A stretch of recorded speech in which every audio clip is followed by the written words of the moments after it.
That shirt is spectacular on you, It by is the way. disturbingly Aerodynamic. It's like actually creeping up my arms. Yeah!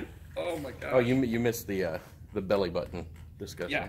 You can actually see where it's loose. Where you get the big belly button. Hello, everybody. It's Tummy Tum Tum. What the dude? You were taping, weren't you? Yes, I was. That is our B-roll for the week. I was just sitting there thinking, yeah, we probably won't get any B-roll this week. As I look over at it, hello, everybody. And I'm like, there it is. You're welcome. That's the entire episode. Oh my gosh, I'm done.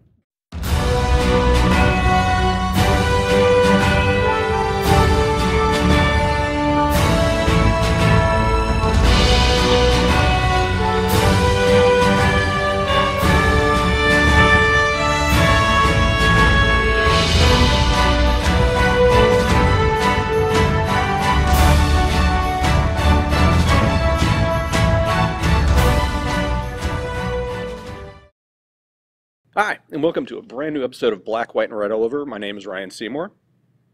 Vic's not here. He's at a press screening of Captain Marvel, and I'm at the shop finishing pulls, pricing variants, and doing the other stuff that sucks.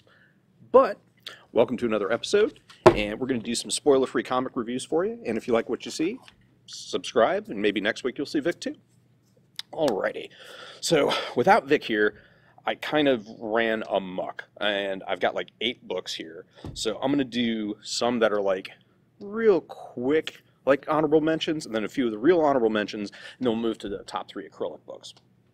So we'll start with 3 real fast honorable mentions. First one's a new one from Boom Studios written by Greg Pak. That one's Ronin Island, and it is a feudal Japanese story post some kind of apocalypse, or like maybe zombies or monsters. We don't really know yet, and so it's kind of like, I don't know, an Akira Kurosawa period piece with zombies. Next up, we've got Domino, #1 Hotshots. This is Gail Simone's new one. It is parental advisory, so it's not like a full R rating, but it's definitely more than a PG-13, and it's just Domino and crazy stuff happening, and then you got at the end a special surprise from a character that goes almost everywhere.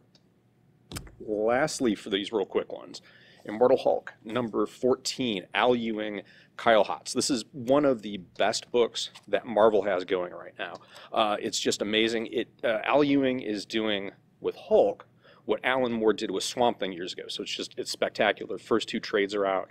Recommend picking them up. Tracking down the single issues is going to be tough because there's a lot of like key first appearances for characters.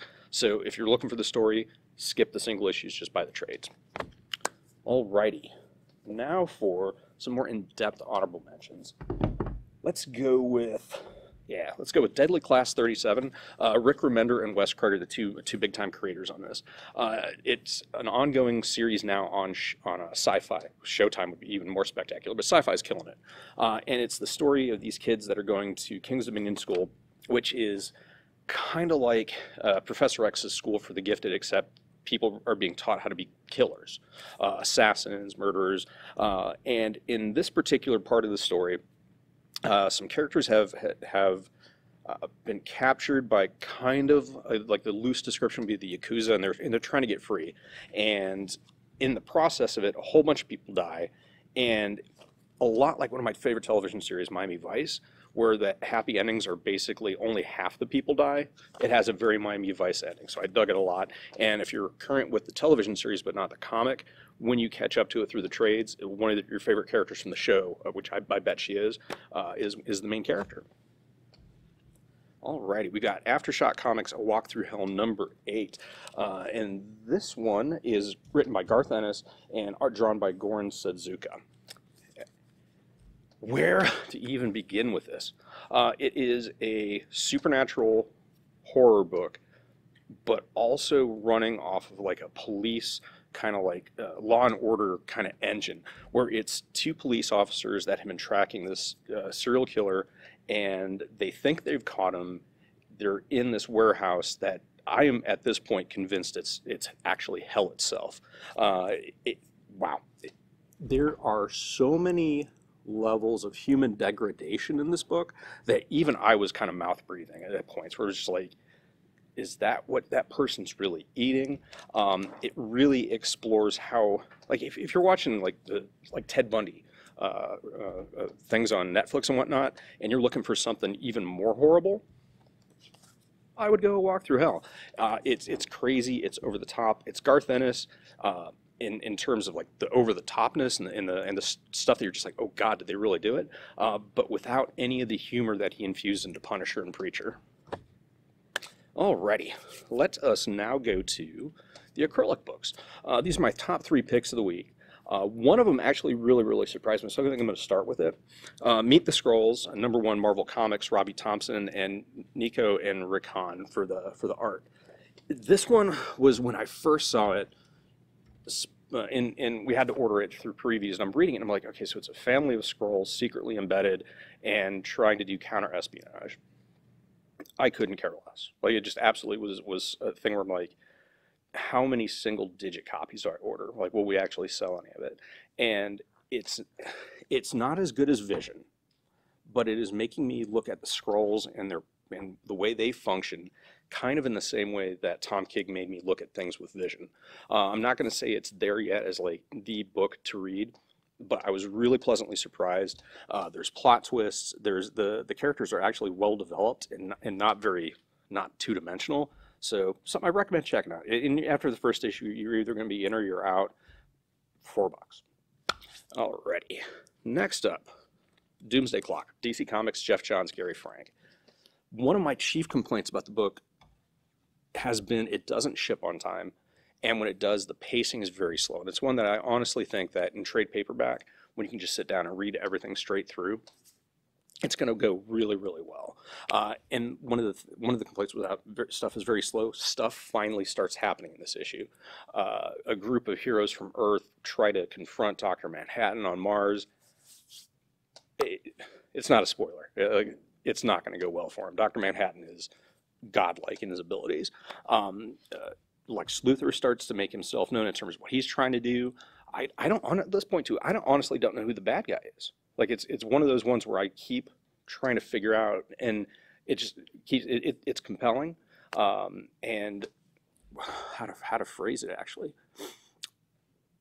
it is very difficult to write in a way that we can understand how Dr. Manhattan perceives time, because he's everywhere and every time all at the same moment. But Gary Frank and Jeff Johns are doing a really good job of keeping us in that moment where he's perceiving things differently than we are. So it's really cool. If you've been picking up the single issues, definitely continue. If you haven't, please keep your eye out, because at some point in the next year, because it's going to take forever for the rest of it to ship, pick up the trade paperback, because it's going to be an amazing read straight through. Alrighty.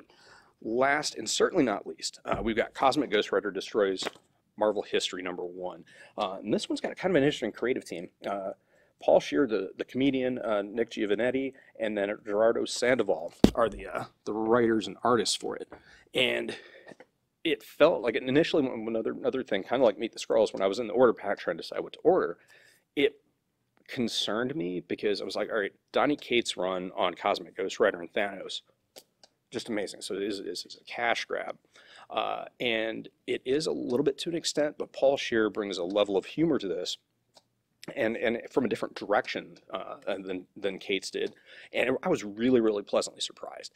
It takes the concept of, like, Adam Ruins Everything from that television show, and has Cosmic Ghost Rider, the one explaining that all these different moments in Marvel Comics history, like the Fantastic Four, when it was actually Ghost Rider, Logan, Spider-Man, and what really happened, because Frank Castle from the future is completely jacking up the Marvel timeline right now.